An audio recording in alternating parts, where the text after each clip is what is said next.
Welcome to a new edition of Eco Africa.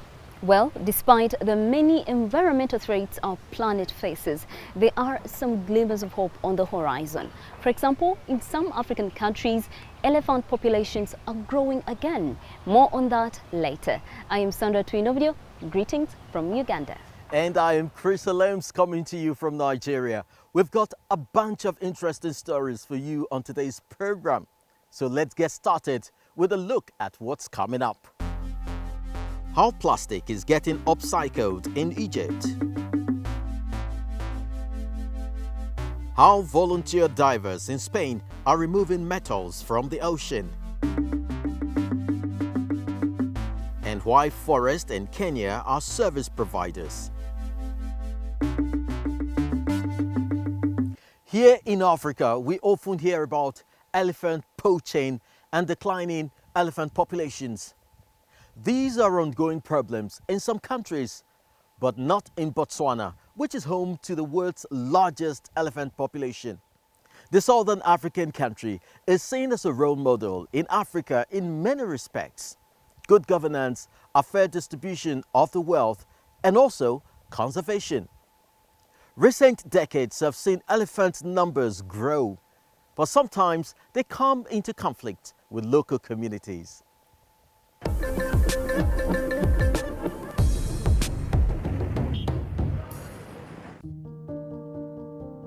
For most of human history, we lived with and within nature. So we've always coexisted with nature. This has allowed us, like the environment, to be able to sustain us to where we are currently. And as soon as we start sort of picking apart the environment to say, I don't want this, I don't want that, we are breaking down the cohesion of the environment. So the ecosystems, they work fundamentally well together. And just sort of elephants are very important pillars in ecosystems, just as humans are.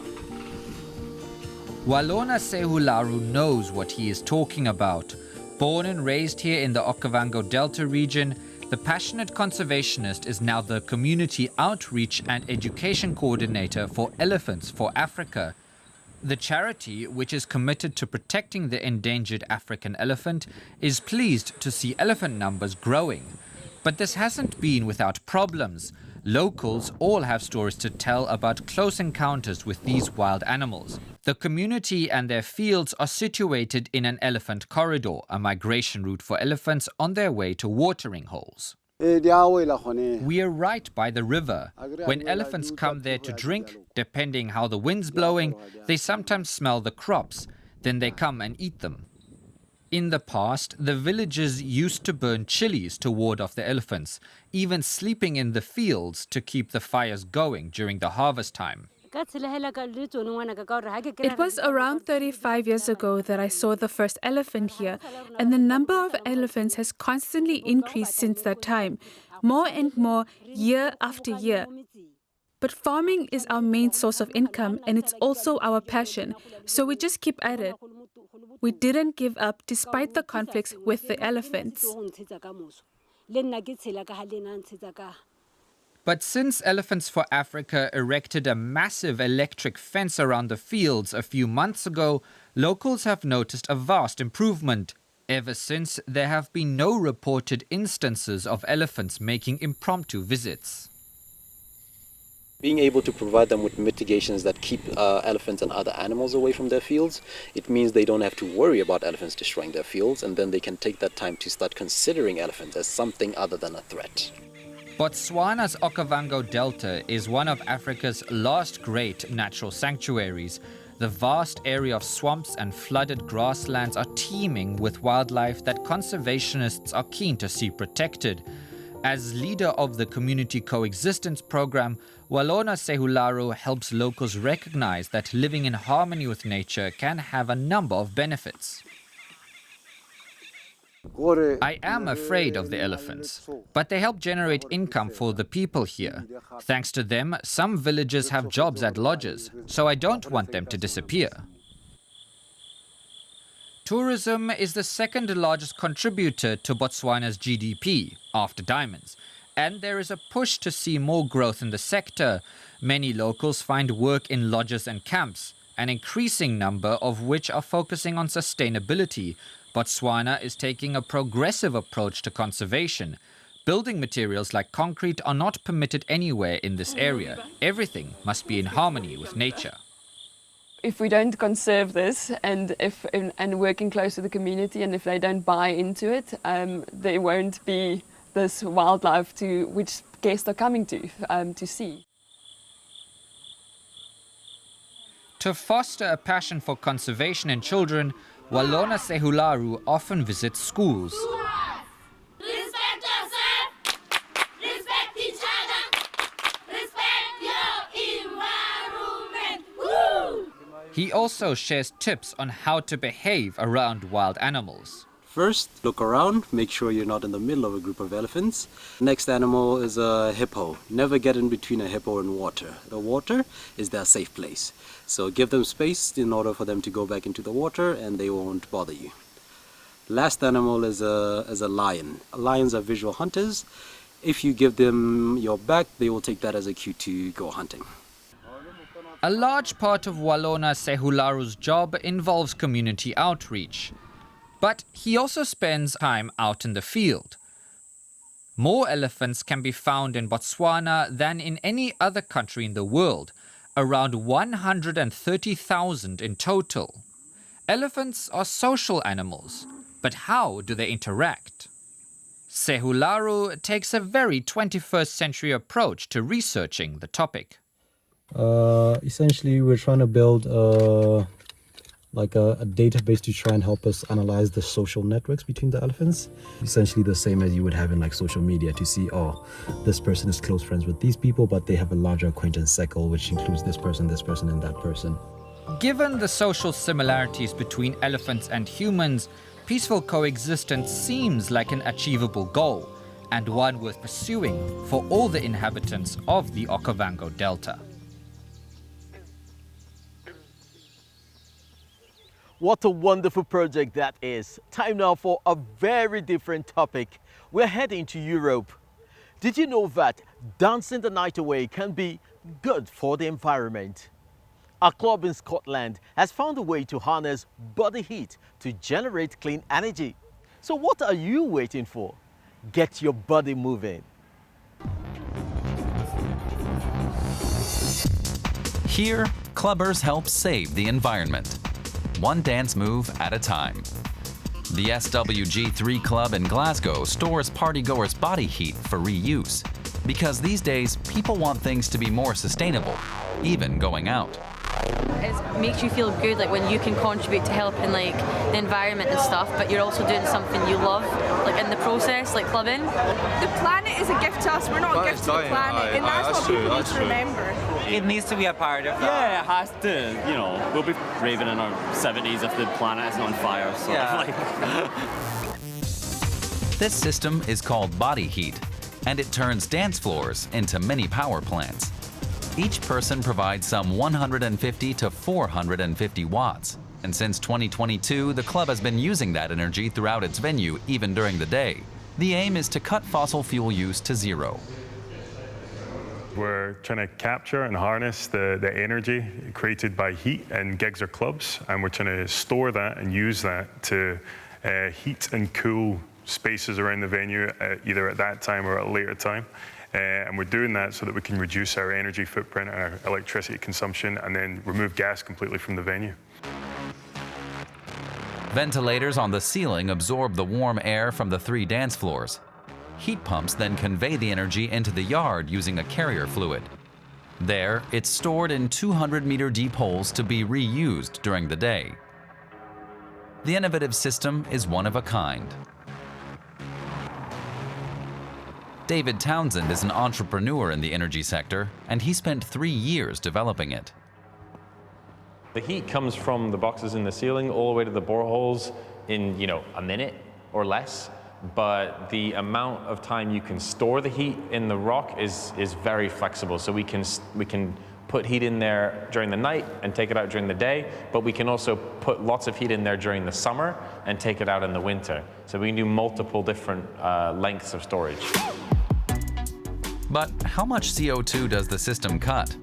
And is it really sustainable? So heat pumps operate really efficiently. And so you only need a little bit of electrical energy to do a lot of heating, and equally on the cooling side. So by removing the gas boilers from the heating system, we're saving 70 tons of CO2 per year. So the electricity comes from the grid, but the venue has signed up to 100% renewable energy electricity tariff. So the electricity is all coming from renewable sources, which means in Scotland, especially on a rainy day like this, it's coming from wind energy. Hey, Bob, how you doing? With a price tag of 700,000 euros, installing body heat isn't cheap, but other clubs are still looking to follow suit. Sustainability is really important to everyone just now, and for the sustainability of the industry, people really need to be looking at how they can survive in the future. We need to reduce, we need to go forward with this. So the beautiful thing about body heat is it invites the customer into that, and they don't need to do anything different. They need to show up and they need to dance and have fun, and they're actively contributing to the reduction of energy in those environments. This club in Scotland is paving the way and showing that protecting the environment can be a lot of fun. Here, excess is good. The wilder the dancing, the more it helps the planet.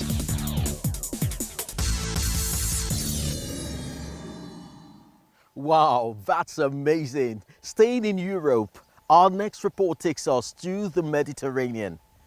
This inland sea that divides southern Europe and North Africa has become littered with debris. And that doesn't just disgust swimmers. Oh no, Chris, it is also very bad for marine life and the entire ecosystem. This is why divers in Spain are teaming up to fish toxic waste out of the water. Eco Africa paid them a visit.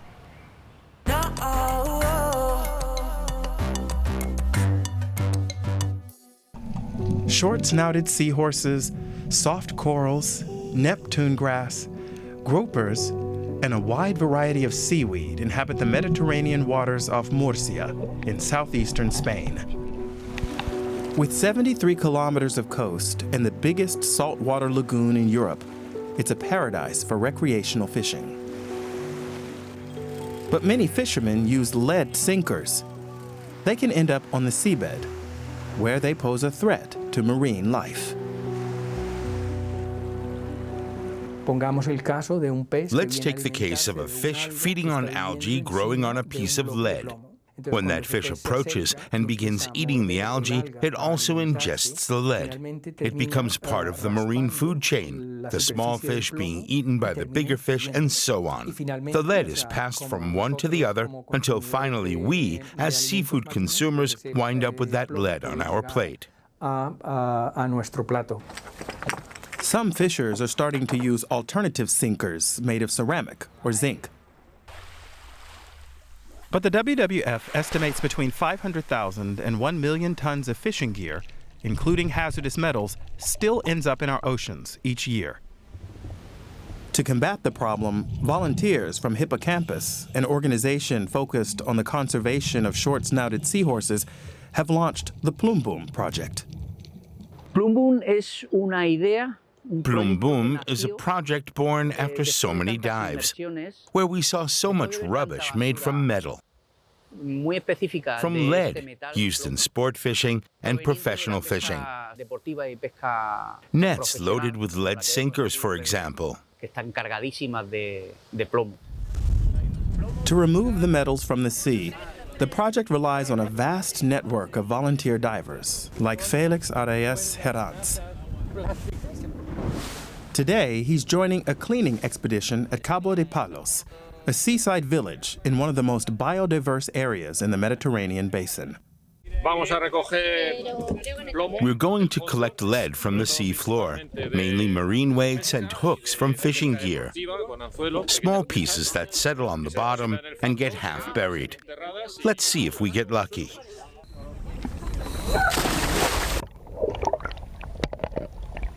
With the help of metal detectors, divers can collect between 4 and 45 kilos of lead at each cleaning. The results are registered on a website that monitors their efforts. Since 2017, more than 15,600 metal sinkers, equivalent to 1.2 tons of lead, have been removed from the Mediterranean. But Plum Boom doesn't just remove the metal. It also contributes to the circular economy by giving it a second life. Thanks to public funds and private contributions, more than 200 containers have been distributed at diving centers and yacht clubs along the coast. Here, all divers can deposit pieces they've salvaged. We put the lead here. Then the association collects it and takes it to the companies we have an agreement with. They can recycle the metal so it can be used again in batteries, for example. Once the containers are full, the project coordinators bring them back to the Heavy Metals Recovery Center. To date, they've delivered more than 1,100 kilos for recycling. Apart from lead, other garbage, such as plastic, cans, and glass, is harming the marine ecosystem. Normally, only divers see the damage firsthand. So Plumbu members also organize photo exhibitions to raise awareness and reveal the underwater reality. El que no bucea no sabe. People who don't dive can imagine what is underwater, but they don't really know. So if we show them photos and explain to them the consequences of having garbage in the sea, they become more aware. In addition to encouraging the use of sustainable sinkers, Plumbum is working with governments to implement eco-friendly marine policies. And it's appealing to all people to stop throwing trash into the sea.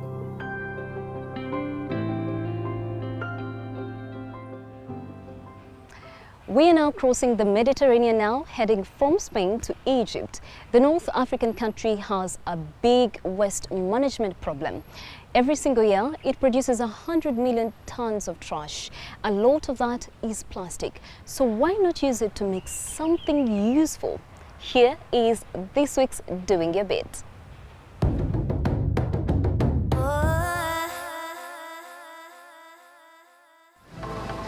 Plastic, plastic, and more plastic, as far as the eye can see, and much of it consists of single-use bags. Here in Egypt, around 7 billion of them are still produced every year. If you live in Cairo, then you would find definitely plastic bags flying in the sky more than birds. Most of the waste ends up here, in Manshiat Nasser, also known as Garbage City. It's located in a Coptic Christian neighborhood in the center of Cairo. Without the so-called garbage people, Cairo would drown in refuse. The metropolis produces more than 7,000 tons of waste every day. 85% of that gets sorted and recycled here. It's a situation that one startup is taking advantage of. 10 years ago, 2 young design students founded the company Upfuse. They began manufacturing in 2018. The company's workspace is also in Manshiat Nasser. Working here enables locals to earn much more than they could just recycling trash. The main purpose of our brand is actually to create a purposeful project and product that serves communities that are in need for jobs, and at the same time reduce solid waste of plastics while raising environmental awareness. Every handbag, every notebook, every backpack is unique. Though some have called the brand trashy, business is brisk. Both online and in upscale boutiques, the products are reaching an international audience. Since 2018, Upfuse has given more than 1 million plastic bags, 400,000 plastic bottles and 400 car tyres a second life.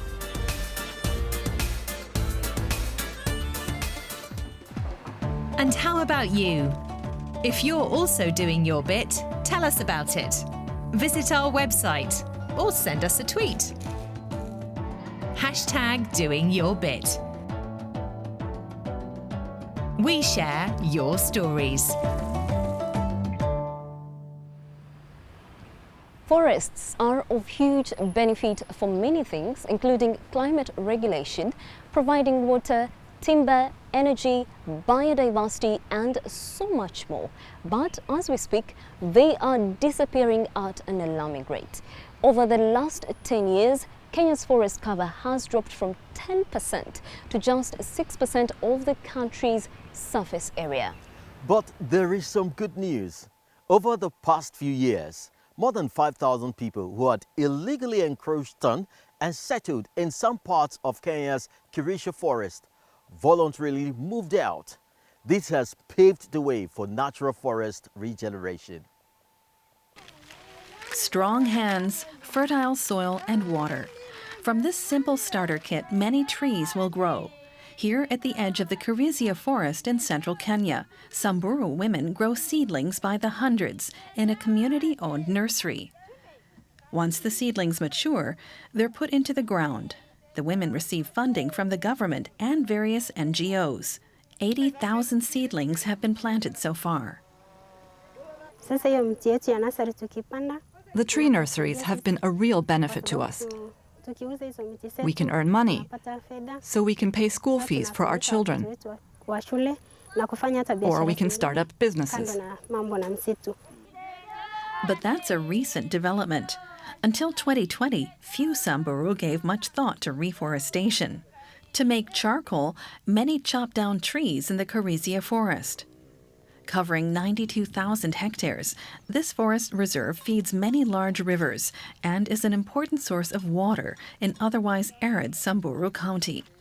Over the decades, thousands of people settled in or near the forest and let their cattle graze there. This unregulated use of the forest and its resources eventually destroyed 1/3 of its total area. The Samburu then realized that the overexploitation of the forest's natural resources was putting their future at risk.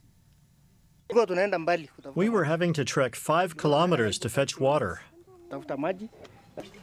The forest was clearly dying, provoking regular conflicts with other tribes over water and land. So in late 2019, the Samburu decided to leave the forest. Kenya's national broadcaster, KBC, picked up on the story. Some of the families have already left the forest, with others demolishing their houses as they prepare to leave the forest. Those affected say they were not forced out of the forest, but are vacating voluntarily. What could have been a source of conflict between the government and the local community was resolved peacefully. I think moving away just without force from the government out of the forest, it is something unique in the whole world. So I think nobody forced us, and we just saw our problem. We saw that our animals are dying and without pasture. We are also losing life when we go to look pastures from our neighbors. So we've seen our problems, and we say the best way to solve this problem is to move out of the forest, and we take care of our forest so that our forest can take care of us back. Once the decision had been made, the Samburu were offered support from various groups, including the UN Food and Agriculture Organization, which served as an intermediary. We identified together the capacity needs of the key stakeholders to identify, for instance, what were the needs in managing the forest and ensuring that the forest is controlled, and also ensuring access and really sustainable use of the forest resources. Such as making honey. After being trained in sustainable beekeeping by local and international NGOs, honey production has really taken off. The community earns nearly 30,000 euros a year from the harvest.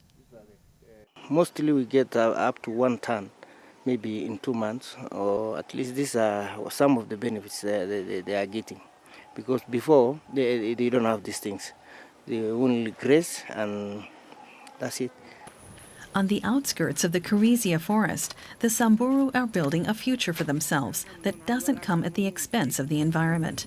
Slowly but surely, the flora and fauna are starting to flourish again.